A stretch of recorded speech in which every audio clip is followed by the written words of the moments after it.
So as the COVID pandemic has raged on, we see a lot of conservatives paying the price. You see new stories out every single day talking about how conservatives have been dropping dead, how conservative commentators who said COVID isn't real and the shot will turn you into an iguana just drop dead from COVID, or people get sick from COVID as well. I mean, one big thing that you saw not too long ago has been Ben Garrison, our favorite dumpy drawer, who draws the fattest dumpies in the game, in the political cartoon game, came down sick with COVID. Man, 60. Will he pull through? But I mean, we'll find out. He said he didn't want to take the COVID shot, so now he's like injecting himself with ivermectin and huffing mayonnaise and gargling salt water or something. So he's doing some crazy backwoods thing to help him not get COVID anymore. Everything but besides taking the vaccine. So we'll see if he'll pull through. Okay, we'll see. I kind of want him to. Conservative states and conservatives, period, are suffering for listening to conservative commentators and Donald Trump and their lies about the COVID vaccine. And it's really not pretty, okay? Because COVID is changing Trump country. Alabama's population shrinks for the first time in history. And this isn't shrinks for the first time in a long time. Doesn't shrink for the first time since it started growing. No. Ever since Alabama joined the Union, its population has been growing all the way up until 2020, last year, where the population shrunk because more people died of COVID than were born in the state or moved to the state, which is an incredible statistic. Conservatives have bought into COVID myth so bad that they are literally just killing their population. They're actually just eviscerating them. Alabama's population dwindling for the first time in state's history as a result of COVID-19's deadly spread throughout its residents. Our state literally shrunk in 2020 based on the numbers we have managed to put together. And actually by quite a bit. State Health Officer Scott Harris said Friday in the press briefing conference, according to The Guardian. Yeah, you're right. They're really dying on this hill. That being said, I'm not happy when conservatives die. And not everyone here is a conservative who died.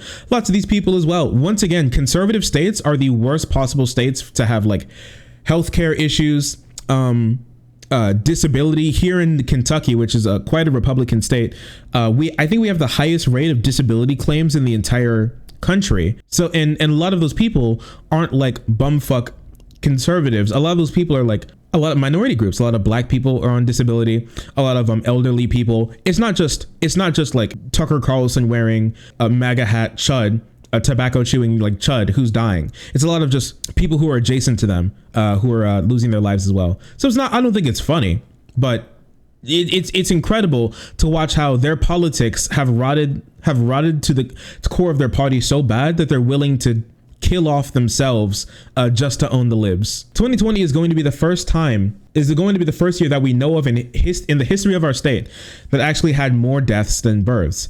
Harris said that the state had 64,000 deaths in 2020, which is significantly outnumbered its 57,000 births in the same year. We have data going back to the first decade of the 20th century, more than 100 years, and it's never happened before, nor has it even been close to happening. Even during the Civil War, they weren't anywhere close to losing this many people. The health crisis in Alabama is just one among many throughout various parts of the South. In Mississippi, and this is a crazy number, 1 in every 320 residents has died due to COVID. 1 in 300 people in Mississippi died because of COVID. And this isn't like 1 in 300 people who have died of COVID. 100 out of the entire population, it died of COVID. Yeah, it turns out the Great Replacement was the friends we infected along the way. Oh no. If you want to talk about Great Replacement, they're like replacing themselves in the state by just dying of COVID. And once again, a lot of this, not every single death could have been fixed, could have been like protected from, but a lot of these deaths could have been protected from if they decided to wear masks, if they decided to get vaccine shots, if they didn't do things like when conservatives come to their state, cheer and say that they're proud to be like the states with the least amount of vaccines And so they're finally paying the price. They're paying the ultimate price. And the worst thing about it is that a lot of these people get suckered into this by their conservative commentators, like Tucker Carlson. Tucker Carlson is vaccinated. Like Donald Trump is vaccinated. Like Kevin McCarthy or like Ted Cruz or Lindsey Graham or any of the other like conservative commentators that you can think off the top of your head who have been lying and complaining about like COVID, more likely than not, those people are vaccinated. And not only like single dose, double dosed up. And a lot of those, even Marjorie Taylor Greene, when she leaves the Senate, she doesn't even take around her like muzzled or like silenced, censored mask around. She wears just a normal ass mask when she's going on planes to fly back and forth from her state or whatever. Like these people only do it out of performance, and their performance, their little song and dance that they're doing is killing people. This amount of brain rot is incredible. It's just pure grifting, and it's the like most devious type of grifting because they're grifting over people's graves, over people's families' graves. It's incredible. Over the past 2 months, the state has seen a staggering spike in daily cases. At one point, it roughly reached 3,600 daily cases of COVID-19.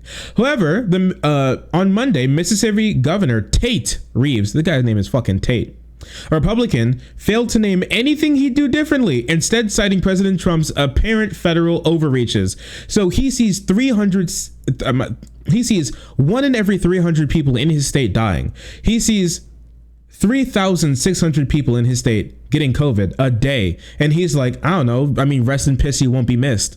You died for a good cause, owning the libs. But we also have to understand that when we look forward, if this president has the ability to mandate vaccines, what powers do we not grant the president? What does he not have the ability to do? Well, a lot, but like mandating vaccines would be a really good thing as well. That'd be great. One good thing that did happen is that Biden was able to pass through OSHA a condition, a workplace safety provision that said that all workers have to either be vaccinated or companies have to test their employees at the very least once a week, which is really good.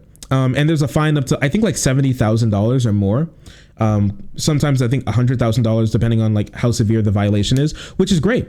It's going to force a lot of other people to be vaccinated because a lot of people don't want to get like that swab up their nose every week. And that's another great deterrent, that they're going to have to be tested or get the vaccine, which I think is amazing. Another good push towards like mandating vaccines, which is great. And once again, most of America agrees that we should be mandating vaccines. Most people don't want to live in this pandemic for any longer. Most people want to get the shot. Most people think that it's a great thing to get the shot, and most people just want to vibe.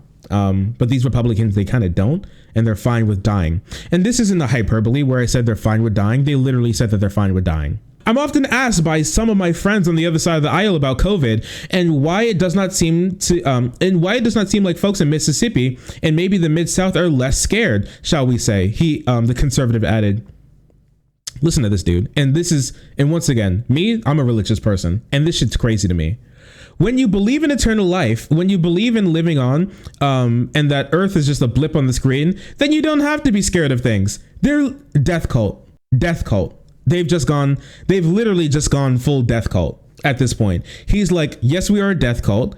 We're fine. What's the difference between this and any other death cult? Genuinely curious, where you're just like, yeah, dude, it's okay if we just wallow in a pandemic because I'm not scared to die, feller. This is literally there's like almost nothing different between this and just like a mass suicide by a bunch of like cultists at this point.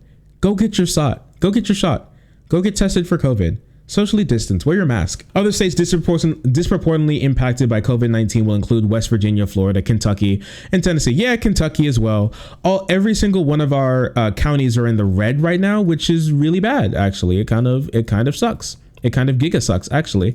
And we can take a look at this like super quick. Actually, can I? And this is what it's been looking like recently. This goes all the way up to September 23rd. And these are counties with large Trump vote shares. Look at that difference in COVID cases. The Biden shares, they've been going up, but it's less than 0.5.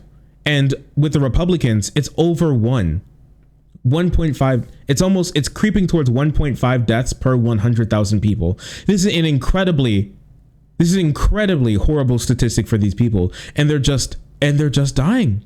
It's all due to the vaccination gap. These people don't want to be vaccinated. And even in blue states, this isn't even just like little cities versus like everything else. This is actually, even like in blue states, even red counties don't have as bad as a vaccination rate as the best counties in a lot of Trump country. Total COVID deaths in the US is racing towards 700,000, with 6% occurring in the last month. 6% occurring in the last month. 1 in every 500 Americans have died of the virus. And these people are just going to keep pretending like nothing's going on, keep pretending like everything's fine as their people, their friends, their family like dies around them. Like a lot of people would say like, oh, once their family and friends die, it's like everything's going to pass over and they're going to get this big epiphany. We saw the other week where this mom of a child who had cancer when she was younger, so she was immunocompromised. What she did was she actually took her out to go do things. They weren't wearing masks. She told her that there's no reason for her to wear a mask, even though she was like very immunocompromised, because obviously she had to go through chemotherapy and it wrecks your immune system. And this kid got COVID.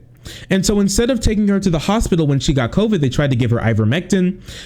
They tried like the horse medicine. They tried to give her a bunch of other like crazy stuff, make her gargle some like weird stuff, try to like fix her. But her condition kept worsening and worsening until they finally caved and tried to take her to the hospital. But by then it was too late and the kid passed away. So they're actively, and then after that happened, you would think that they'd be like, we're super pro vaccines now. No. They were just like, it's out of our hands. Who knows what could have happened? Who could have seen this coming? It's just incredible.